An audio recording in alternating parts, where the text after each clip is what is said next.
ಬಾಗಲಕೋಟೆ ಮತ್ತು ದಾವಣಗೆರೆ ದಕ್ಷಿಣ ವಿಧಾನಸಭಾ ಉಪಚುನಾವಣೆ ಕಾಂಗ್ರೆಸ್ ಟಿಕೆಟ್ ಹಂಚಿಕೆ ಗೊಂದಲ ಕುರಿತಂತೆ ಸಿಎಂ ಸಿದ್ದರಾಮಯ್ಯ ಪ್ರತಿಕ್ರಿಯಿಸಿದ್ದಾರೆ. ಎರಡು ಉಪಚುನಾವಣೆಗಳ ಟಿಕೆಟ್ಗೆ ಸಂಬಂಧಪಟ್ಟಂತೆ ಹೈಕಮಾಂಡ್ ನಿರ್ಧಾರ ಕೈಗೊಳ್ಳಲಿದೆ. ಶುಕ್ರವಾರ ಸುರ್ಜೇವಾಲಾ ರಾಜ್ಯಕ್ಕೆ ಬರ್ತಾರೆ, ಚರ್ಚೆಯನ್ನು ಮಾಡ್ತೀವಿ. ನಿನ್ನೆ ಒಂದು ಟೀಮ್ ದಾವಣಗೆರೆ, ಇನ್ನೊಂದು ಟೀಮ್ ಬಾಗಲಕೋಟೆಗೆ ಹೋಗಿತ್ತು.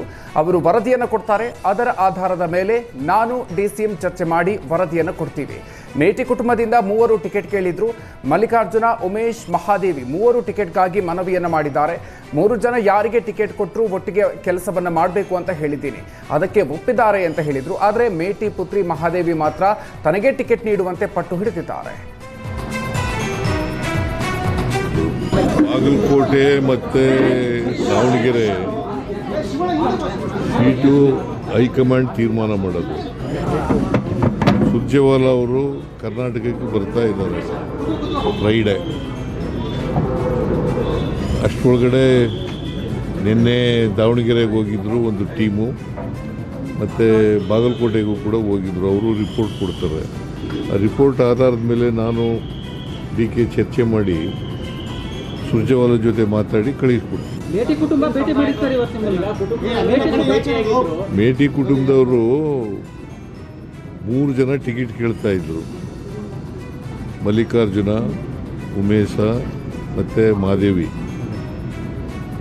ಆ 3 ಜನ ನೀವೆಲ್ಲ ಒಟ್ಟಿಗೋಗಿ ಯಾರಿಗೆ ಟಿಕೆಟ್ ಕೊಟ್ಟರು ಕೂಡ ನೀವೆಲ್ಲ ಮಾಡಬೇಕು, ಒಟ್ಟಿಗೆ ಮಾಡಬೇಕು ಅಂತ ಹೇಳಿ ಕಳಿಸಿದ್ದೀನಿ ಅಷ್ಟೇ. ಒಪ್ಕೊಂಡಿದ್ದಾರೆ. ದೆಹಲಿ ಪ್ರವಾಸದಲ್ಲಿರುವ ಡಿಸಿಎಂ ಡಿಕೆ ಶಿವಕುಮಾರ್ ಇಂದು ಕೇಂದ್ರ ವಿಮಾನಯಾನ ಸಚಿವ ರಾಮಮೋಹನ್ ನಾಯ್ಡುರನ್ನ ಭೇಟಿಯಾಗಿ ರಾಜ್ಯಕ್ಕೆ ಸಂಬಂಧಪಟ್ಟಂತೆ ಹಲವು ಯೋಜನೆಗಳ ಬಗ್ಗೆ ಚರ್ಚಿಸಿದ್ದಾರೆ. ಈ ಬಗ್ಗೆ ಪ್ರತಿಕ್ರಿಯಿಸಿದ ಡಿಕೆ ಶಿವಕುಮಾರ್, ನಾಗರಿಕ ವಿಮಾನಯಾನ ಸಚಿವರನ್ನ ಭೇಟಿ ಮಾಡಿದ್ದೀವಿ. ಬೆಂಗಳೂರಲ್ಲಿ ವಾಹನ ದಟ್ಟಣೆ ಹೆಚ್ಚಾಗ್ತಾ ಇದೆ. ವಿಮಾನ ನಿಲ್ದಾಣಗಳ ಸುತ್ತ ಹೈರೈಸ್ ಕಟ್ಟಡಗಳು ನಿರ್ಮಾಣವಾಗ್ತಿಲ್ಲ. ಎನ್ಒಸಿ ಕೊಡೋದಕ್ಕೆ ನೈಸ್ ಮುಂದೆ ಬರ್ತಾ ಇಲ್ಲ. ಸರ್ಕಾರಕ್ಕೆ ನೈಸ್ನವರು ಸಹಕಾರವನ್ನು ಕೊಡ್ತಾ ಇಲ್ಲ. ವಿಮಾನ ನಿಲ್ದಾಣಗಳ ಬಳಿ, ರಕ್ಷಣಾ ಜಾಗಗಳ ಬಳಿ ಹಲವು ಷರತ್ತುಗಳು ಕರ್ನಾಟಕಕ್ಕೆ ಹಾಕಲಾಗ್ತಾ ಇದೆ. ತೆಲಂಗಾಣದಲ್ಲಿ ಕಡಿಮೆ ಷರತ್ತುಗಳಿವೆ. ನಮ್ಮ ಬೇಡಿಕೆಗೆ ವಿಮಾನಯಾನ ಸಚಿವರು ಸ್ಪಂದಿಸಿದ್ದಾರೆ. ಈ ಸಂಬಂಧ ರಕ್ಷಣಾ ಸಚಿವರನ್ನು ಕೂಡ ನಾನು ಶೀಘ್ರದಲ್ಲೇ ಭೇಟಿ ಮಾಡ್ತೀನಿ ಅಂತ ಹೇಳಿದರು. ಇನ್ನು ಬಾಗಲಕೋಟೆ ಮತ್ತು ದಾವಣಗೆರೆ ವಿಧಾನಸಭೆ ಉಪಚುನಾವಣೆಗೆ ಕಾಂಗ್ರೆಸ್ ಟಿಕೆಟ್ ಕುರಿತು ಪ್ರತಿಕ್ರಿಯಿಸಿದ ಡಿಕೆ ಶಿವಕುಮಾರ್, ನಾನು ಮತ್ತು ಸಿಎಂ 2 ಉಪಚುನಾವಣೆಗಳ ಬಗ್ಗೆ ಮಾತನಾಡಿದ್ದೀವಿ. ಬಾಗಲಕೋಟೆ ಬಗ್ಗೆಯೂ ಚರ್ಚೆ ಆಗಿದೆ. ಮೇಟಿ ಕುಟುಂಬ ಸಿಎಂ ಭೇಟಿ ಮಾಡಿದ್ದು, ನಾನು ಮಂತ್ರಿಗಳ ಬಳಿ ಚರ್ಚೆಯನ್ನು ಮಾಡಿದ್ದೀನಿ. ನಾನು ಸಿಎಂ ಹೈಕಮಾಂಡ್ಗೆ ವರದಿಯನ್ನು ಸಲ್ಲಿಸಿದ ಬಳಿಕ ಹೈಕಮಾಂಡ್ ಅಂತಿಮ ನಿರ್ಧಾರವನ್ನು ಕೈಗೊಳ್ಳಲಿದೆ ಅಂತ ಹೇಳಿದ್ದಾರೆ. ಬೆಂಗಳೂರಿಗೆ ಗ್ರೋತ್ ಆಗಬೇಕಾಗಿದೆ. ಭಾಳ ಟ್ರಾಫಿಕ್ ವಿಚಾರ ಆಗಿದೆ. ಎಲ್ಲ ಹೊರಗಡೆ ಜಾಸ್ತಿ ಲೆವೆಟ್ಗಳು ಬೆಳೀತಾ ಇದೆ. ಸೊ ಎಲ್ಲಿ ವೆಹಿಕಲ್ ಲೆವೆಟ್ಗಳು ಬೆಳೀತಾ ಇದೆಯೋ ಅಲ್ಲೆಲ್ಲ ವೆಹಿಕಲ್ ನಂಬರ್ಸ್ ಆಫ್ ವೆಹಿಕಲ್ಸು ಜಾಸ್ತಿ ಇನ್ಕ್ರೀಸ್ ಆಗ್ತಾ ಇದೆ. ಅದೊಂದು ನಮಗೊಂದು ಟ್ರಾಫಿಕ್ ಸ್ಟಡಿಲಿ BDA ಲೆವೆಟ್ ಇರ್ಬೋದು, ಪ್ರೈವೇಟ್ ಲೆವೆಟ್ ಇರ್ಬೋದು, ಅದರಿಂದ ಜಾಸ್ತಿ ವೆಹಿಕಲ್ ಒಂದೇ ಸತಿ ಸಿಟಿ ಒಳಗಡೆ ಬರೋಂಥದ್ದು ಎಲ್ಲ ನಮಗೆ ಅರ್ಥ ಆಗ್ತಾ ಇದೆ. ಬೆಂಗಳೂರು ಸಿಟಿಲಿ ಹೈ ರೈಸು ಹೋಗೋದು ಸ್ವಲ್ಪ ಭಾಳ ಕಡಿಮೆ ಆಗ್ತಾ ಇದೆ. ರೋಡ್ನ ನಾವು ಜಾಸ್ತಿ ಹೊಡೆಯೋಕ್ಕೂ ಆಗ್ತಾ ಇಲ್ಲ. ಒಂದು ಕಡೆ HAL ಏರ್ಪೋರ್ಟು, ಒಂದು ಕಡೆ ನಮ್ಮ ಕೆಂಪೇಗೌಡ ಏರ್ಪೋರ್ಟು, ಇನ್ನೊಂದು ಕಡೆ ಜಕ್ಕೂರು ಏರ್ಪೋರ್ಟು, ಇನ್ನೊಂದು ಕಡೆ ನಮ್ಮ ಏರ್ಫೋರ್ಸ್ ಏರ್ಪೋರ್ಟು ಏನು ಯಲಹಂಕ ಇದೆ. ಅಲ್ಲಿ ಹೈ ರೈಸು ಅಕ್ಕಪಕ್ಕದಲ್ಲಿ ಕಿಲೋಮೀಟರ್ ಗಟ್ಟಲೆ ಮಾಡೋಕ್ಕಾಗ್ತಾ ಇಲ್ಲ.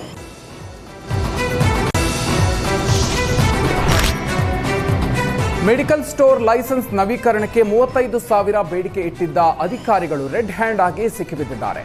ಕೋಲಾರ ಸಹಾಯಕ ಡ್ರಗ್ಸ್ ಕಂಟ್ರೋಲರ್ ಶ್ಯಾಮಲ ಹಾಗೂ 2 ಅಧಿಕಾರಿಗಳು ಲಂಚ ಸ್ವೀಕರಿಸುವಾಗಲೇ ಲೋಕಬಲೆಗೆ ಬಿದ್ದಿದ್ದಾರೆ. ಲೋಕಾಯುಕ್ತರು ಅಧಿಕಾರಿಗಳನ್ನು ಕಂಡ ಕೂಡಲೇ ಹಣ ಬಿಸಾಡಿ ಅಧಿಕಾರಿಗಳು ಪರಾರಿಯಾಗಿದ್ದಾರೆ. ಹಣ ಸಿಗದ ಹಿನ್ನೆಲೆ ಹಣ ಸ್ವೀಕರಿಸುವ ವಿಡಿಯೋ ಪಡೆದು ಲೋಕಾಯುಕ್ತ ಅಧಿಕಾರಿಗಳು ಪ್ರಕರಣವನ್ನು ದಾಖಲಿಸಿಕೊಂಡಿದ್ದಾರೆ. ಲೋಕಾಯುಕ್ತ ಡಿವೈಎಸ್ಪಿ ವೆಂಕಟೇಶ್ ನೇತೃತ್ವದಲ್ಲಿ ಕಾರ್ಯಾಚರಣೆ ನಡೆದಿದ್ದು, ಸದ್ಯ FDC ಶ್ಯಾಮಲ, ನಿವೃತ್ತ ಡಿ ಗ್ರೂಪ್ ನೌಕರ ಶ್ರೀನಿವಾಸ್, ಡ್ರೈವರ್ ಮಹಾಂತೇಶ್ನನ್ನ ಲೋಕಾಯುಕ್ತ ಪೊಲೀಸರು ವಶಕ್ಕೆ ಪಡೆದು ವಿಚಾರಣೆಯನ್ನು ನಡೆಸ್ತಾ ಇದ್ದಾರೆ.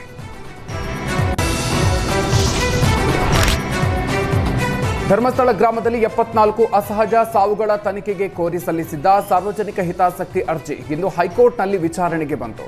ಅರ್ಜಿದಾರೆ ಕುಸುಮಾವತಿ ಪರ ವಕೀಲ ಬಾಲನ್ ಪ್ರಕ್ರಿಯೆ ಪಾಲಿಸದೆ ದೇಹಗಳ ಅಂತ್ಯಕ್ರಿಯೆ ಮಾಡಲಾಗಿದೆ. ಅಸಹಜ ಸಾವುಗಳ ಬಗ್ಗೆ ಎಫ್ಐಆರ್ ದಾಖಲಿಸಿ ತನಿಖೆಯನ್ನು ನಡೆಸಿಲ್ಲ. 74 ಅಸಹಜ ಸಾವುಗಳ ಬಗ್ಗೆ ತನಿಖೆ ನಡೆಸಬೇಕು ಅಂತ ವಾದಿಸಿದ್ದಾರೆ. ಇನ್ನು ಸರ್ಕಾರದ ಪರ ವಾದ ಮಂಡಿಸಿದ advocate general Shashikiran Shetty, PIL ಸಲ್ಲಿಸಿರುವ ಕುಸುಮಾವತಿ ಸಹೋದರನ ವಿರುದ್ಧವೇ ಆರೋಪಗಳಿವೆ. ದಾಖಲೆಗಳನ್ನು ತಿರುಚಿದ ಆರೋಪಗಳ ಬಗ್ಗೆ ತನಿಖೆ ನಡೆದಿದೆ. ಅಸಹಜ ಸಾವುಗಳ ಬಗ್ಗೆ ಸಾಕ್ಷ್ಯ ನೀಡಿದರೆ ತನಿಖೆಯನ್ನು ನಡೆಸಲಾಗುತ್ತೆ. 20 ವರ್ಷಕ್ಕೂ ಹಳೆಯ ಸಾವುಗಳ ತನಿಖೆಗೆ ಕೋರಿದ್ದಾರೆ. ಸರ್ಕಾರದ ನಿಯಮದಂತೆ 2010ರವರೆಗಿನ ದಾಖಲೆಗಳನ್ನು ನಾಶಪಡಿಸಲಾಗಿದೆ ಅಂತ ವಾದಿಸಿದರು. ಪಿಐಎಲ್ ಸಂಬಂಧ ಆಕ್ಷೇಪಣೆ ಸಲ್ಲಿಸಲು ಅವಕಾಶ ಕೋರಲಾಗಿದೆ. ಅರ್ಜಿದಾರರು ಉಲ್ಲೇಖಿಸಿರುವ 74 ಪ್ರಕರಣಗಳ ಬಗ್ಗೆ ಪ್ರತಿಕ್ರಿಯೆ ನೀಡೋದಕ್ಕೆ ಸೂಚನೆ ನೀಡಿ ವಿಚಾರಣೆಯನ್ನು ಜುಲೈ 7ಕ್ಕೆ ಮುಂದೂಡಿಕೆ ಮಾಡಲಾಗಿದೆ. ದ್ವಿತೀಯ ಪಿಯು ಮೌಲ್ಯಮಾಪನ ಬಹಿಷ್ಕಾರವನ್ನು ಪಿಯು ಉಪನ್ಯಾಸಕರು ಹಿಂಪಡೆದಿದ್ದಾರೆ. ಮಾರ್ಚ್ 20ರಿಂದ ಮೌಲ್ಯಮಾಪನ ಪ್ರಕ್ರಿಯೆ ಪ್ರಾರಂಭಗೊಳ್ಳಲಿದ್ದು, ಮೌಲ್ಯಮಾಪನ ಪ್ರಕ್ರಿಯೆಗೆ ಗ್ರೀನ್ ಸಿಗ್ನಲ್ ಸಿಕ್ಕಂತಾಗಿದೆ. ಡಿಡಿಪಿಐ ಅಧಿಕಾರ ಮೊಟಕುಗೊಳಿಸಿ ಜಿಲ್ಲಾ ಪಂಚಾಯತ್ ಸಿಇಒಗಳಿಗೆ ಅಧಿಕಾರ ನೀಡುವ ವಿಚಾರ ವಿರೋಧಿಸಿ ಉಪನ್ಯಾಸಕರು ಮೌಲ್ಯಮಾಪನ ಬಹಿಷ್ಕಾರದ ಎಚ್ಚರಿಕೆಯನ್ನು ಕೊಟ್ಟಿದ್ರು. ನಿನ್ನೆ ಶಿಕ್ಷಣ ಸಚಿವರ ಜೊತೆ ಉಪನ್ಯಾಸಕರು ನಡೆಸಿದ ಸಂಧಾನ ಸಭೆ ಸಕ್ಸಸ್ ಆಗಿದ್ದು, ಡಿಡಿಪಿಐ ಅಧಿಕಾರ ಮೊಟಕುಗೊಳಿಸುವ ಪ್ರಸ್ತಾವನೆ ಸರ್ಕಾರದ ಮುಂದೆ ಬಂದಿಲ್ಲ. ಹಣಕಾಸು ಇಲಾಖೆಯಲ್ಲಿ ಪ್ರಸ್ತಾವನೆ ಇದ್ದು, ಸಚಿವರು ಕೊಟ್ಟ ಭರವಸೆ ಮೇಲೆ ಮೌಲ್ಯಮಾಪನ ಬಹಿಷ್ಕಾರ ಹಿಂಪಡೆದಿದ್ದೀವಿ ಅಂತ ಉಪನ್ಯಾಸಕರ ಸಂಘ ತಿಳಿಸಿದೆ.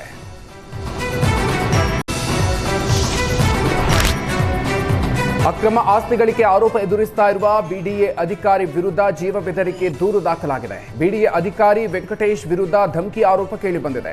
ಕಳೆದ ವರ್ಷ ಲೋಕಾಯುಕ್ತ ದಾಳಿಯ ಸಂದರ್ಭದಲ್ಲಿ 1.53 ಕೋಟಿ ರೂಪಾಯಿ ಮೌಲ್ಯದ ಅಕ್ರಮ ಆಸ್ತಿ ಪತ್ತೆಯಾಗಿತ್ತು. ವೆಂಕಟೇಶ್ನಿಂದ ನೀತಾ ಅನ್ನೋರಿಗೆ ವಂಚನೆ ಪ್ರಕರಣದಲ್ಲಿ ನೀತಾ ಪರ ಹರಿಪ್ರಸಾದ್ ವಕಾಲತು ವಹಿಸ್ತಾ ಇದ್ದಾರೆ.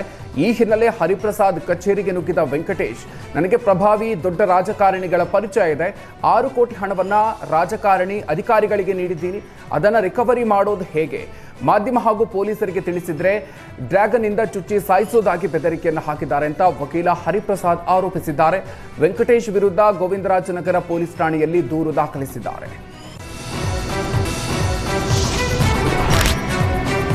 ಸದ್ಯ ರಾಜ್ಯದಲ್ಲಿ ಪರೀಕ್ಷೆ ಕಾಲ ನಡೀತಾ ಇದ್ದು, ದ್ವಿತೀಯ ಪಿಯುಸಿ ಪರೀಕ್ಷೆಗಳು ಮುಗಿದ ಬೆನ್ನಲ್ಲೇ ಎಸ್ಎಸ್ಎಲ್ಸಿ ಪರೀಕ್ಷೆ ಆರಂಭ ಆಗಿದೆ.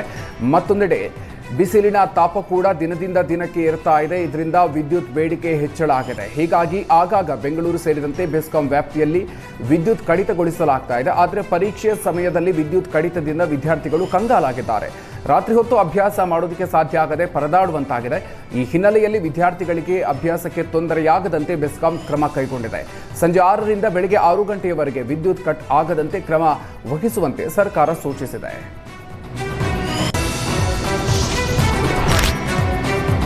ನಾಡಿನಾದ್ಯಂತ ಯುಗಾದಿ ಹಬ್ಬದ ಸಂಭ್ರಮ ಜೋರಾಗಿದೆ. ಬೆಂಗಳೂರಿನ ಕೆಆರ್ ಮಾರ್ಕೆಟ್ ಸೇರಿದಂತೆ ನಗರದ ವಿವಿಧೆಡೆ ಹಬ್ಬಕ್ಕೆ ವಸ್ತುಗಳನ್ನು ಖರೀದಿಸಲು ಜನ ಮುಗಿಬಿದ್ದಿದ್ದಾರೆ.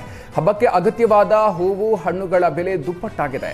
ಮಲ್ಲಿಗೆ ಹೂವು ಕೆಜಿಗೆ 1000 ರೂಪಾಯಿ, ಮಲ್ಲಿಗೆ ಹೂವಿನ ಹಾರ 100 ರೂಪಾಯಿ, ಸೇವಂತಿ ಕೆಜಿಗೆ 200ರಿಂದ 250 ರೂಪಾಯಿ, ಚೆಂಡು ಹೂವಿನ ಹಾರ 50 ರೂಪಾಯಿ ಆಗಿದೆ. ಗುಲಾಬಿ ಕೆಜಿಗೆ 250 ರೂಪಾಯಿ ತಲುಪಿದೆ.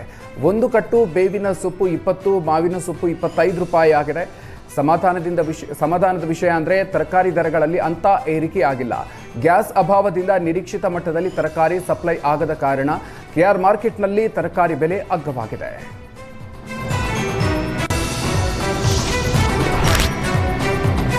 ಯುಗಾದಿ ಹಬ್ಬ ಆಚರಿಸಲು ರಾಜಧಾನಿ ಬೆಂಗಳೂರಿನಿಂದ ತಮ್ಮ ಊರುಗಳಿಗೆ ಹೊರಟವರಿಗೆ ಬಸ್ ದರ ಏರಿಕೆ ಶಾಕ್ ತಗುಲಿದೆ. ಯುಗಾದಿ ಮತ್ತು ರಂಜಾನ್ ಹಬ್ಬಗಳ ರಜೆಗಳನ್ನೇ ಬಂಡವಾಳ ಮಾಡಿಕೊಂಡಿರುವ ಖಾಸಗಿ ಬಸ್ ಮಾಲೀಕರು ಬಸ್ ದರವನ್ನು 2ರಿಂದ 3 ಪಟ್ಟು ಹೆಚ್ಚಿಸಿದ್ದಾರೆ. ಬೆಂಗಳೂರು, ಮಂಗಳೂರು, ಹುಬ್ಬಳ್ಳಿ, ಶಿವಮೊಗ್ಗ ಸೇರಿದಂತೆ ಹಲವು ಮಾರ್ಗಗಳಲ್ಲಿ ಬಸ್ ದರ ಏರಿಸಲಾಗಿದೆ. ಬೆಂಗಳೂರಿನಿಂದ ಮಂಗಳೂರಿಗೆ 600 ರೂಪಾಯಿ ಇದ್ದ ಬಸ್ ದರ 3000 ರೂಪಾಯಿವರೆಗೂ ಏರಿಸಲಾಗಿದೆ. ಬೆಂಗಳೂರಿನಿಂದ ಧಾರವಾಡದ ಬಸ್ ದರ 400 ರೂಪಾಯಿಯಿಂದ 1300 ರೂಪಾಯಿಗೆ ಹೆಚ್ಚಿಸಲಾಗಿದೆ. ಬೆಂಗಳೂರು ಟು ಶಿವಮೊಗ್ಗ 400 ರೂಪಾಯಿಯಿಂದ 2799 ರೂಪಾಯಿವರೆಗೂ ಕೂಡ ಏರಿಕೆಯಾಗಿದೆ. ಬೆಂಗಳೂರು ಟು ಧರ್ಮಸ್ಥಳ 500ರಿಂದ 3600 ರೂಪಾಯಿವರೆಗೂ ಕೂಡ ಏರಿಕೆ ಮಾಡಲಾಗಿದೆ. ಬೆಂಗಳೂರಿನಿಂದ ಮೈಸೂರು ಬಸ್ ದರ 350 ರೂಪಾಯಿ ಇದ್ದು 2000 ರೂಪಾಯಿವರೆಗೆ ಏರಿಕೆ ಮಾಡಲಾಗಿದೆ.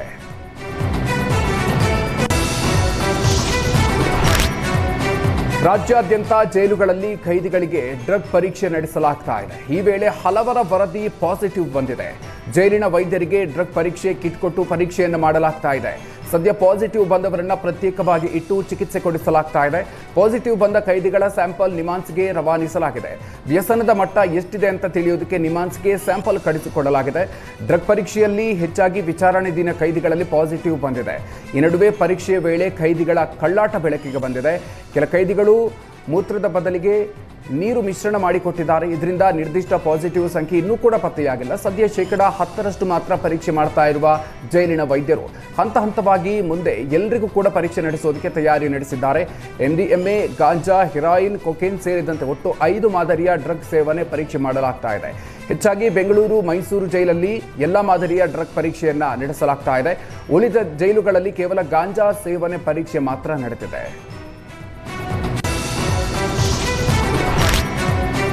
ರೇಣುಕಾಸ್ವಾಮಿ ಕೊಲೆ ಕೇಸ್ನಲ್ಲಿ ಪರಪ್ಪನ ಅಗ್ರಹಾರ ಜೈಲಲ್ಲಿರೋ ನಟ ದರ್ಶನ್ಗೆ ಕುಟುಂಬದ ಸದಸ್ಯರೊಂದಿಗೆ ಪ್ರತ್ಯೇಕ ಭೇಟಿಗೆ ಕೋರ್ಟ್ ಅವಕಾಶ ನೀಡಿದೆ. ಆದರೆ ಕೋರ್ಟ್ ಆದೇಶವಿದ್ರೂ ದರ್ಶನ್ಗೆ ಕುಟುಂಬದ ಒಳ ಸಂದರ್ಶನದ ಅವಕಾಶವಿಲ್ಲದಂತಾಗಿದೆ. ಜೈಲಿನ ನೂತನ ಮ್ಯಾನ್ಯುಯಲ್ ದರ್ಶನ್ ಆಸೆಗೆ ಅಡ್ಡಿಯಾಗಿದೆ. ಖೈದಿಗೆ ಗಂಭೀರ ಅನಾರೋಗ್ಯ ಅಥವಾ ಗಾಯದಿಂದ ನಡೆಯೋದಕ್ಕೆ ಸಾಧ್ಯವಾಗದಿದ್ದರೆ ಕುಟುಂಬದಲ್ಲಿ ಸಾವು ಅಥವಾ ತುರ್ತು ವೈದ್ಯಕೀಯ ಪರಿಸ್ಥಿತಿಯ ವೇಳೆ ಬಿಡುಗಡೆಯ ದಿನಾಂಕದ 2 ತಿಂಗಳು ಮುಂಚೆ ಉದ್ಯೋಗ, ವಾಸಸ್ಥಳ, ಸಲಹೆ ಇತ್ಯಾದಿ ವ್ಯವಸ್ಥೆಗಾಗಿ ಸಂದರ್ಶನಕ್ಕೆ ಅವಕಾಶ ಇದೆ. ಈ ಎಲ್ಲ ಕಾರಣದಿಂದ ದರ್ಶನ್ಗೆ ತನ್ನ ಕುಟುಂಬಸ್ಥರನ್ನ ಒಳ ಸಂದರ್ಶನಕ್ಕೆ ಅವಕಾಶ ತೀರಾ ಕಡಿಮೆಯಾಗಿದೆ. ಇದರಿಂದ ಕೊಲೆ ಆರೋಪಿ ದರ್ಶನ್ಗೆ ನಿರಾಸೆಯಾಗಿದೆ.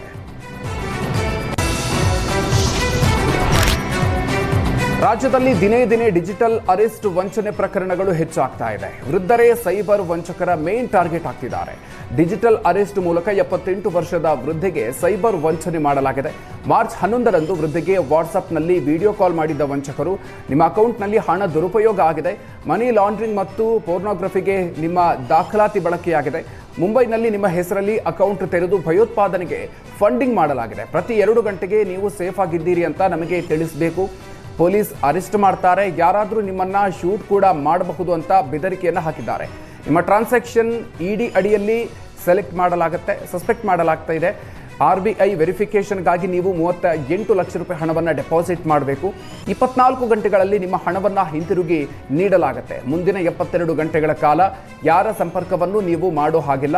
CBI ಮತ್ತು ಮುಂಬೈ ಕ್ರೈಮ್ ಆಫೀಸರ್ಸ್ ನಿಮ್ಮ ನಿವಾಸವನ್ನು ಸುತ್ತುವರೆದಿದ್ದಾರೆ ಅಂತ ಬೆದರಿಸಿ 38 ಲಕ್ಷ ರೂಪಾಯಿ ಹಣವನ್ನು ದೋಚಲಾಗಿದೆ. ವೃದ್ಧೆಯ ದೂರಿನ ಆಧಾರದಲ್ಲಿ ಪೂರ್ವ ವಿಭಾಗದ ಪೊಲೀಸ್ ಠಾಣೆಯಲ್ಲಿ ದೂರನ್ನು ನೀಡಲಾಗಿದೆ.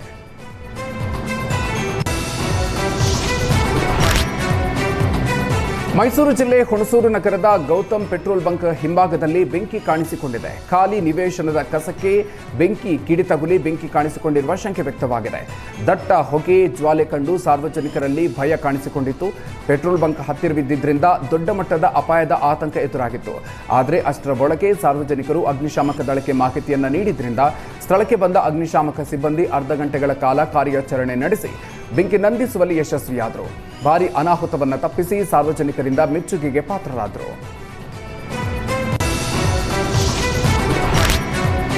ಆಕಸ್ಮಿಕ ಬೆಂಕಿ ಬಿದ್ದು 300ಕ್ಕೂ ಅಧಿಕ ಕ್ವಿಂಟಾಲ್ ಭತ್ತ ಸುಟ್ಟು ಬೂದಿಯಾಗಿರುವ ಘಟನೆ ರಾಯಚೂರು ಜಿಲ್ಲೆ ಸಿಂಧನೂರು ಪಟ್ಟಣದ ಹೊರವಲಯದಲ್ಲಿ ನಡೆದಿದೆ. ಮೊಹಮ್ಮದ್ ಯೂಸುಫ್ ಅನ್ನೋರಿಗೆ ಸೇರಿದ್ದ ಭತ್ತ ಸುಟ್ಟು ಕರಕಲಾಗಿದೆ. RNR ತಳಿಯ ಭತ್ತ ಬೆಳೆದಿದ್ದ ರೈತ ಮೊಹಮ್ಮದ್ ಯೂಸುಫ್ ಜಮೀನಿನ ದನದ ಶೆಡ್ನಲ್ಲಿ ಭತ್ತವನ್ನು ಶೇಖರಿಸಿ ಇಟ್ಟಿದ್ರು. ಆದರೆ ಬೆಂಕಿಯ ಕೆನ್ನಾಲಿಗೆಗೆ 7 ಲಕ್ಷ ರೂಪಾಯಿ ಮೌಲ್ಯದ ಭತ್ತ ಹಾಗೂ 6 ಲಕ್ಷ ರೂಪಾಯಿಯ ದನದ ಶೆಡ್ ಬೆಂಕಿಗೆ ಆಹುತಿಯಾಗಿದೆ. ಮಾಹಿತಿ ತಿಳಿದು ಸ್ಥಳಕ್ಕೆ ಬಂದ ಅಗ್ನಿಶಾಮಕ ಸಿಬ್ಬಂದಿ ಬೆಂಕಿ ನಂದಿಸೋದಕ್ಕೆ ಹರಸಾಹಸ ಪಡಬೇಕಾಯಿತು.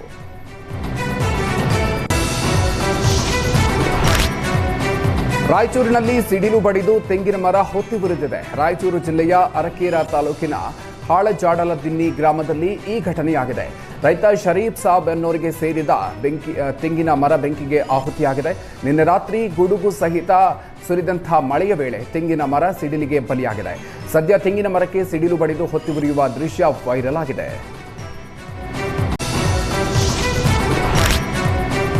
ರಾಜ್ಯದ ಹಲವೆಡೆ ಸುರಿದ ಅಕಾಲಿಕ ಮಳೆಯಿಂದಾಗಿ ರೈತರು ಕಂಗಾಲಾಗಿದ್ದಾರೆ. ಗಡಿ ಜಿಲ್ಲೆ ಚಾಮರಾಜನಗರದಲ್ಲಿ ನಿನ್ನೆ ಆಲಿಕಲ್ಲು ಮಳೆಯಿಂದಾಗಿ ಮೆಣಸಿನಕಾಯಿ, ಟೊಮೆಟೊ, ಕಲ್ಲಂಗಡಿ, ಬಾಳೆ ಸೇರಿದಂತೆ ಹಲವು ಬೆಳೆಗಳು ಹಾನಿಯಾಗಿದೆ. ಚಾಮರಾಜನಗರ ತಾಲೂಕಿನ ಉತ್ತುವಳ್ಳಿ, ಕಾಡಹಳ್ಳಿ, ಸಂತೇಮರಹಳ್ಳಿ, ಬಸಹಟ್ಟಿ ಸೇರಿದಂತೆ ಹಲವು ಗ್ರಾಮಸ್ಥರ ಬೆಳೆಗಳು ನಾಶ ಆಗಿದೆ. ಸೂಕ್ತ ಪರಿಹಾರವನ್ನು ಕಲ್ಪಿಸಬೇಕು ಅಂತ ರೈತರು ಜಿಲ್ಲಾಡಳಿತಕ್ಕೆ ಒತ್ತಾಯಿಸಿದ್ದಾರೆ.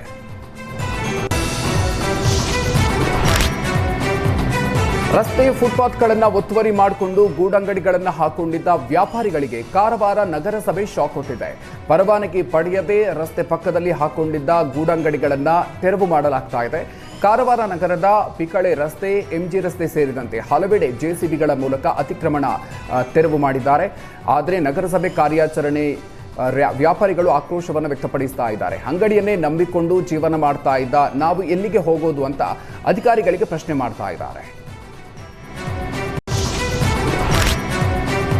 ರಾಜ್ಯದಲ್ಲಿ ಸೈಬರ್ ವಂಚಕರ ಹಾವಳಿ ದಿನೇ ದಿನೇ ಹೆಚ್ಚಾಗ್ತಲೇ ಇದೆ. ವೆಂಕಟೇಶ್ ಎಂಬ ವೃದ್ಧನ ಖಾತೆಗೆ ಸೈಬರ್ ಕಳ್ಳರು ಕನ್ನ ಹಾಕಿದ್ದಾರೆ. ಚಿಕ್ಕಮಗಳೂರು ನಗರದಲ್ಲಿ ಈ ಘಟನೆಯಾಗಿದ್ದು, ಎಪಿಕೆ ಫೈಲ್ ಕ್ಲಿಕ್ ಮಾಡಿದ ತಕ್ಷಣ 3,12,000 ರೂಪಾಯಿ ಹಣ ಕಟ್ಟಾಗಿದೆ. 62 ವರ್ಷದ ವೃದ್ಧ ವೆಂಕಟೇಶ್ ಮೊಬೈಲ್ಗೆ ಬಂದ ಲಿಂಕ್ ಅನ್ನು ಕ್ಲಿಕ್ ಮಾಡಿದ್ದಾರೆ. ಲಿಂಕ್ ಕ್ಲಿಕ್ ಮಾಡಿದ ಕೂಡಲೇ ಬ್ಯಾಂಕ್ನಿಂದ ಹಣ ವರ್ಗಾವಣೆಯಾಗಿದೆ. ಸೈಬರ್ ಕ್ರೈಂ ಪೊಲೀಸರು ಪ್ರಕರಣವನ್ನು ದಾಖಲಿಸಿಕೊಂಡಿದ್ದು ಆರೋಪಿಗಳ ಪತ್ತೆಗೆ ಬಲೆ ಬೀಸಿದ್ದಾರೆ.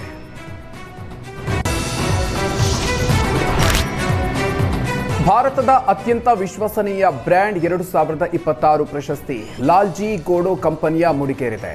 ದೇಸಿ ಮಾರುಕಟ್ಟೆ ಹಾಗೂ ರಫ್ತು ಮಾರುಕಟ್ಟೆಯಲ್ಲೂ ಕೂಡ ಅತ್ಯುತ್ತಮ ಹಿಂಗೆಂದೇ ಹೆಸರಾಗಿರುವ Lalji Godot most trusted brand of India 2026 ಪ್ರಶಸ್ತಿಯನ್ನು ಪಡೆದಿದೆ. ಮುಂಬೈನ ಪ್ರತಿಷ್ಠಿತ ಹೋಟೆಲ್ನಲ್ಲಿ ನಡೆದ ಅದ್ದೂರಿ ಸಮಾರಂಭದಲ್ಲಿ ಮಹಾರಾಷ್ಟ್ರದ ಮಾಜಿ ಸಚಿವ ಶಂಕರ್ ಶರ್ಮಾ ಪ್ರಶಸ್ತಿಯನ್ನು ಪ್ರದಾನ ಮಾಡಿದರು. ಲಾಲ್ಜಿ ಗೋಡೋ ಕಂಪನಿಯ ಪಾಲುದಾರ ಕರ್ಣ ವಹಾಲಿಯಾ, ಮಾರ್ಕೆಟಿಂಗ್ ಮುಖ್ಯಸ್ಥ ವಿನೋದ್ ಗಾಯಕ್ವಾಡ್ ಹಾಗೂ ಫಿನಾನ್ಸ್ ಮುಖ್ಯಸ್ಥ ಸಚಿನ್ ಜೈನ್ ಪ್ರಶಸ್ತಿಯನ್ನು ಪಡೆದು ಸಂಭ್ರಮಿಸಿದರು.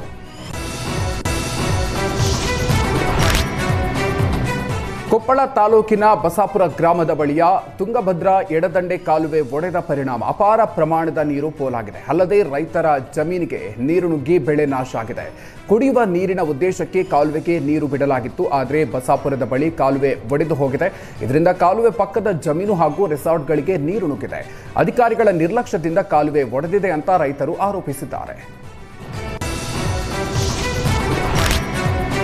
ಮಧ್ಯಪ್ರಾಚ್ಯದ ಯುದ್ಧದಿಂದಾಗಿ ಸಿಲಿಂಡರ್ ಸಿಗದೆ ಹೋಟೆಲ್ ಮಾಲೀಕರು ಪರದಾಡುವಂತಾಗಿದೆ. ಶಿವಮೊಗ್ಗದಲ್ಲೂ ಸಿಲಿಂಡರ್ ಪೂರೈಕೆಯಲ್ಲಿ ವ್ಯತ್ಯಯವಾಗಿದ್ದು, ನಗರದ ಶೆಜ್ಜಾ ಹೋಟೆಲ್ನಲ್ಲಿ ಸೌದೆ ಒಲೆಯಲ್ಲಿ ಬಿರಿಯಾನಿ, ಕಬಾಬ್ ಮಾಡಲಾಗ್ತಾ ಇದೆ. ಹೋಟೆಲ್ನಲ್ಲಿ ಚೈನೀಸ್ ಐಟಂನಲ್ಲಿ ಕಡಿತಗೊಳಿಸಲಾಗಿದ್ದು, ಟೀ ವ್ಯವಸ್ಥೆಯನ್ನು ಸಂಪೂರ್ಣವಾಗಿ ಸ್ಥಗಿತಗೊಳಿಸಲಾಗಿದೆ. ಹೋಟೆಲ್ನಲ್ಲಿ ಕೆಲಸಗಾರರಿಗೆ ರಜೆ ಕೊಟ್ಟು ಹೋಟೆಲ್ ಮಾಲೀಕರು ಹೋಟೆಲ್ ನಡೆಸುವ ಸ್ಥಿತಿ ನಿರ್ಮಾಣ ಆಗಿದೆ ಅಂತ ಹೋಟೆಲ್ ಮಾಲೀಕ ಮುಹಿದ್ದೀನ್ ತಮ್ಮ ಅಳಲನ್ನು ತೋಡಿಕೊಂಡಿದ್ದಾರೆ. ಮೈಸೂರಿನ ಕಬಿನಿ ಅರಣ್ಯ ಪ್ರದೇಶದಲ್ಲಿ ಸಫಾರಿಗೆ ತೆರಳಿದ್ದ ಪ್ರವಾಸಿಗರು ಅಪರೂಪದ ಕ್ಷಣಕ್ಕೆ ಸಾಕ್ಷಿಯಾಗಿದ್ದಾರೆ. ಹುಲಿಯೊಂದು ಘರ್ಜಿಸಿ ಮರಿಗಳನ್ನು ಕರೆದೊಯ್ದಿದೆ. ಈ ವಿಡಿಯೋ ಪ್ರವಾಸಿಗರ ಮೊಬೈಲ್ನಲ್ಲಿ ಸೆರೆಯಾಗಿದೆ. ತಾಯಿ ಹುಲಿ ಘರ್ಜಿಸಿ ತನ್ನ ಸುತ್ತಲೂ ಇರುವ ಹುಲಿ ಮರಿಗಳನ್ನು ತನ್ನ ಜೊತೆಗೆ ಕರೆದುಕೊಂಡು ಹೋಗಿದೆ. ಸದ್ಯ ಈ ವಿಡಿಯೋ ಸೋಷಿಯಲ್ ಮೀಡಿಯಾದಲ್ಲಿ ವೈರಲ್ ಆಗಿದೆ. ಕೋಗಿಲು ನಿರಾಶ್ರಿತರಿಗೆ ಸರ್ಕಾರ ಯುಗಾದಿ ಮತ್ತು ರಂಜಾನ್ ಗಿಫ್ಟ್ ನೀಡಿದೆ. ಒತ್ತುವರಿ ತೆರವು ಬಳಿಕ ಸರ್ಕಾರ ಕೊನೆಗೂ ನಿವೇಶನ ಭಾಗ್ಯ ನೀಡಿದೆ.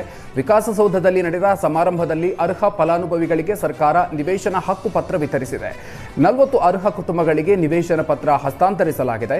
ವಸತಿ ಸಚಿವ ಜಮೀರ್ ಅಹ್ಮದ್ ಖಾನ್ ಮತ್ತು ಕಂದಾಯ ಸಚಿವ ಕೃಷ್ಣ ಬೈರೇಗೌಡ ಫಲಾನುಭವಿಗಳಿಗೆ ಹಕ್ಕುಪತ್ರವನ್ನು ವಿತರಿಸಿದರು.